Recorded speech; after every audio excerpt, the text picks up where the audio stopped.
Manisnya iman, kisah Abdullah bin Hudzafah radhiyallahu anhu bersama Heraklius. Abdullah bin Hudzafah radhiyallahu anhu adalah salah seorang panglima kaum muslimin yang turut serta dalam pembebasan negeri Syam. Dia diberi misi penting untuk memerangi penduduk Caesarea, sebuah kota kubu di wilayah Palestin, tepatnya di pantai Laut Mediterranean. Tetapi Allah Subhanahu wa taala mentakdirkan Abdullah bin Hudzafah radhiyallahu anhu untuk gagal dalam salah satu peperangan, sehingga akhirnya dia ditawan oleh tentera Rom. Heraklius merasakan peluang untuk menyakiti dan menyeksa umat Islam. Kemudian dia membawa Abdullah bin Hudzafah radhiyallahu anhu ke hadapannya. Dia mahu menguji sejauh mana kekukuhan agamanya dan mahu menjauhkannya daripada Islam. Heraklius bermula dengan membuat dorongan dan tawaran. Dia menawarkan Abdullah radhiyallahu anhu beberapa tawaran yang menggoda. Heraklius berkata kepadanya, "Masuklah ke Kristian dan kamu akan mendapat harta yang kamu inginkan." Ibni Hudzafah radhiyallahu anhu menolak tawaran ini. Kemudian Heraklius menambah, "Masuklah agama Kristian dan saya akan mengahwinkan kamu dengan anak perempuan saya." Ibni Hudzafah radhiyallahu anhu juga menolak tawaran kedua. Kemudian Heraklius berkata lagi, "Masuklah ke Kristian dan saya akan merekrut kamu untuk menjadi orang penting dalam kerajaan saya." Ibni Hudzafah radhiyallahu anhu juga menolak tawaran ketiga ini. Heraklius menyedari bahawa dia berurusan dengan bukan mana-mana lelaki.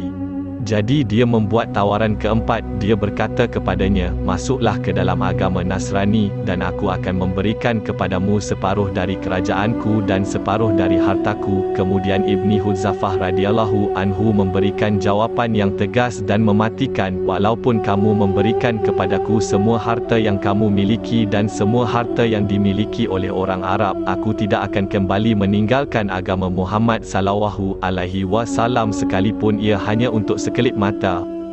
Selepas Heraklius gagal memberikan tawaran dan pujukan, dia menekan Ibni Hudzafah radhiyallahu anhu dengan memaksa, menyeksa, menakut-nakutkan dan mengancamnya. Maka Heraklius berkata kepadanya, "Kalau begitu bolehkah aku membunuhmu?" Heraklius tidak menyedari bahawa orang yang tidak tergoda dengan tawaran dan pujukan, sudah tentu juga tidak akan berputus asa menghadapi paksaan dan penyeksaan. Orang yang memijak dunia dengan dua kakinya, tidak akan kedekut menyerahkan nyawanya untuk menebus agamanya. Dia berkata kepada Heraklius, "Tolong lakukan itu." Kemudian Ibnu Hudzafah radhiyallahu anhu dilemparkan ke dalam penjara dan tidak diberi makan dan minum selama 3 hari. Selepas itu dia dihidangkan wain dan daging babi supaya dia boleh memakannya. Namun Ibnu Hudzafah radhiyallahu anhu enggan menjamahnya. Akhirnya berhari-hari dia tidak menyentuh makanan dan minuman sehingga hampir mati. Kemudian Heraklius mengeluarkannya dan bertanya kepadanya, "Apakah yang membuatmu enggan minum arak dan makan daging babi ketika kamu dalam keadaan terpaksa dan lapar?" Dia menjawab, "Kamu tahu, keadaan darurat memang telah menghalalkan saya dan tidak ada haram untuk saya memakannya. Namun, saya lebih suka untuk tidak memakannya. Jadi saya tidak memberi peluang kepada kamu untuk bergembira dengan musibah Islam." Kemudian Heraklius memerintahkan anak buahnya untuk menyalib Hudzafah radhiyallahu anhu dan mengikatnya pada kayu. Para pemanah bersiap-siap untuk menembak anak panah dari kedudukan yang dekat dengannya. Dia masih bertahan. Heraklius masih menawarkan diri untuk memeluk agama Kristian, tetapi dia tetap menolak. Kemudian dia diturunkan. Heraklius mengarahkan supaya air disediakan dalam kawah besar dan api dinyalakan di bawahnya. Apabila air di dalam kuali telah mendidih, seorang tawanan Islam dibawa masuk dan dia dilemparkan ke dalamnya dan dagingnya mencair sehingga hanya tulang yang tinggal. Kemudian tawanan Muslim yang kedua dilemparkan ke dalamnya sedangkan Ibni Hudzafah radhiyallahu anhu melihatnya. Kemudian Heraklius memerintahkan agar Ibnu Hudzafah radhiyallahu anhu dicampakkan ke dalam air mendidih. Ketika mereka menahan Ibnu Hudzafah radhiyallahu anhu untuk dilemparkan ke dalam air yang mendidih, dia menangis. Kemudian dikhabarkan kepada Heraklius bahawa Ibni Hudzafah radhiyallahu anhu sedang menangis.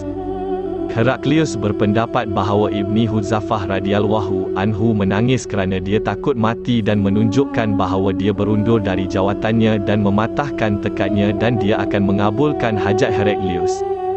Kemudian Heraklius memanggilnya dan membuat tawaran kepadanya supaya dia memeluk agama Kristian. Dia tetap menolak. Kemudian Heraklius bertanya kepadanya, "Kalau begitu mengapa kamu menangis?" Kemudian dia memberikan jawapan yang menakjubkan, benar-benar melemahkan dan membuktikan kegagalan dan kekalahan Heraklius. "Saya menangis kerana saya hanya mempunyai jiwa sebanyak rambut saya. Saya pasti telah mengorbankannya untuk menebus agama saya. Maka matilah mereka di jalan Allah." Akhirnya Heraklius mengakui kekalahannya di hadapan Ibni Hudzafah radhiyallahu anhu. Kekalahannya ialah dia mempunyai harta, pangkat, kuasa dan dunia terhadap seorang Muslim yang tidak bersenjata dan tidak membawa apa-apa. Kemudian dia memberikan tawaran terakhir sebagai bentuk kekalahan.